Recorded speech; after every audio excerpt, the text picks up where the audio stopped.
Yo guys, and welcome back to the channel. Today we're going to take a look at Joe Rogan uh, talking with Quentin Tarantino on Pulp Fiction's influence. Pretty interesting. I love Tarantino. Hasn't made a single bad movie. What a goat. What a genius, dude. He writes and directs his movie. That's insane. He's awesome. Let's see them. The Joe Rogan Experience. How I got introduced to Joe you. Rogan is cool too, I'd though. heard about Reservoir Dogs, but not like Quentin Tarantino level. Quentin Tarantino is like a god. the first film I saw was Pulp Fiction. And I saw Pulp Fiction with this girl that I was dating when I first moved to Los Angeles. And I remember being in Mann's Chinese Theater watching this. Yeah. And for me, it was like this crazy change in my life. That was in the first. That was in the first few weeks of it opening. Yeah, because that's where it opened. Yeah. Crazy change in my life, moving to Los Angeles and then seeing this film. Imagine seeing Pulp Fiction when it first was released, dude, in the theaters. That's crazy. Like, it was made way before I was born, so and it's kind of weird because it's always just been a part of my life, kind of.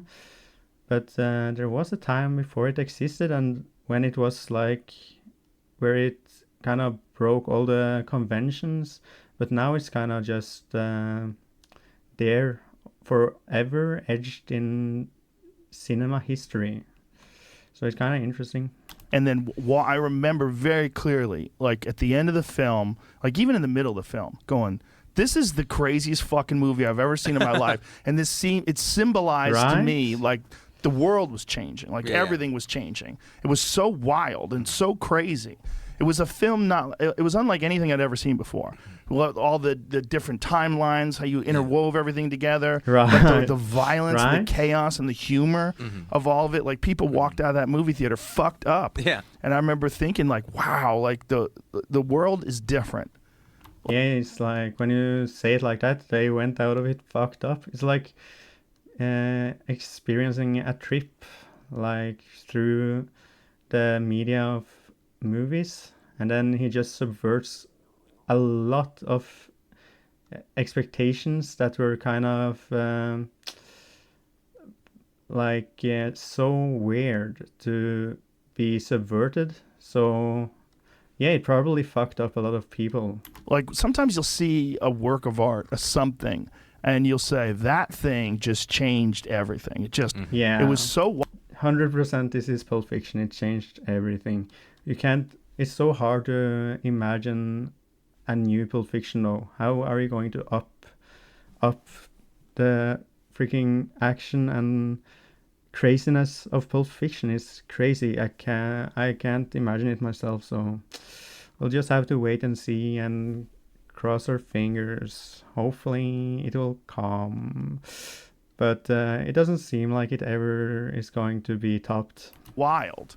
That it influenced so many other films afterwards. They tried to be like a Pulp Fiction movie, or they tried to be wild. Well, people would ask me about that, and they go, "Hey, did that really bug you?" When there was a period of it seemed like 5 years in the '90s where like every crime film kind of had this like ironic bit, and they talked about TV shows and played music in a weird way, and everybody was a smartass. Right? And they asked me like, "Well, did that bother you?" And I go, well, no, it doesn't bother me. One, I don't think any of them are as good as mine, so it just makes mine look better and better, and my dialogue look better and better. But, you know, one of my favorite directors is Sergio Leone. And I always considered I was doing to traditional gangster films, like, you know, Scorsese kind of Goodfellow kind of movies. What he was doing to traditional Westerns when he did his spaghetti Westerns. So then the fact that mine hit, and now the fact that I've... It's the guy who made The Good, the Bad, and the Ugly, A Fistful of Dollar, and for a few dollars more. It wasn't that they were just trying to do Pulp Fiction or Reservoir Dogs. They were trying to exist in the same subgenre of crime film that I had created, which is what all the other spaghetti westerns that came after Leone's. True. That's actually such a good point. Comparing himself to Sergio Leone, that's crazy though. But I think Tarantino is better though. So the fact that it wasn't they were doing just Reservoir Dogs or Pulp Fiction ripoffs, I'd created a subgenre in gangster films that did not exist before, and they were trying to fill that subgenre, and that was fucking awesome. That's got to be a wild feeling. It was great. I had created a had subgenre. I had affected gangster film. I mean, by that point, to do kind of a Scorsese kind of thing was like almost passé. Yeah, that's well, crazy you brought back to say. John Travolta. Yeah, which is Yeah, pretty that's wild cool. too. Well, I remember even asking somebody. I go, okay, well, when people say Tarantino-esque, what did? It is kind of weird how it shows Tarantino. No, how it shows Travolta. It's like, yeah, let's get the guy from Grease. But he was in Carrie too, I guess, and I don't know if it was before that, but I think Blowout. He was in Blowout by Brian De Palma. So yeah, he definitely had the chops. They mean? And there was a guy I knew. He was he's like a film analyst. His name Dave Scow, and he goes, well. Okay, just to give you an idea, it's like, okay, so in Bad Boys, or yeah, I think it's like Bad Boys. I go, well, like in Bad Boys, okay, you have a couple of henchmen working for the bad guy, and they're sitting in their car, and all of a sudden, they have a conversation about an I Love Lucy episode. Okay, that wouldn't happen without you. Right. Yeah. It's true. Yeah. Yeah. Well, what is that from? I mean, where have you had this this flair for references and then this way of layering? That just comes from being Gen X, man. I mean, that was the whole thing Gen about X? like X-Men? about that generation is the idea that the generation before us that like lived through the 60s, they had the 60s, they had the accoutrement of the 60s, they had all that 60s music. Right, the Beatles and they stuff, looked the down Beach Boys. on the generation that grew up in the 60s, in the 70s. So, like, you didn't have that in Right. You didn't have the music that we had. Well, I feel like it's the same still. Like every new generation gets pissed on by the generation that came before them, even though we grew up with more cool technology and stuff. Dab. maybe we didn't have the music you had. We had our music. But what we did have is we had television. We had the Saturday morning cartoons that we dug. We had Schoolhouse Rock. We had all the TV shows we liked. We had Speed Racer. We had all these kind of things. Racing and they meant something to us. Speed Racer. And,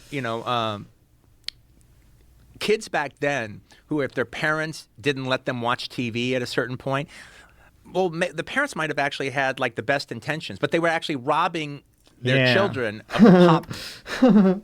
Yeah, they were actually bad parents for not letting their kids watch TV. I mean, fuck those parents, dude. Robbing these kids of their childhood. They should stay inside and watch this screen, dude. That's what I'm saying. Of course, they shouldn't be outside playing in the grass and on the playground. They should be inside watching this screen. Are you square or what? Cultural glue that's going to tie them to their generation when they get older.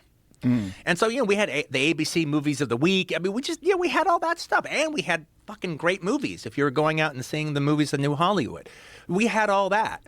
And so when we got older, it was about talking about that stuff. That was what was worth talking about. And then to actually have characters in a movie talk about that was making them sound realistic. And to be specific about it. And you remember that old sitcom? No. You mean Alice, okay? Talk about Mel and Alice. Catch new episodes of the Joe Rogan Experience for free, only on. What a genius, dude! So interesting, talking about how he explores references and stuff and layering his scripts. Pretty cool. What did you guys think? Leave your thoughts in the comments and don't forget to like and subscribe. I really appreciate it. And I'll see you next time. Bye.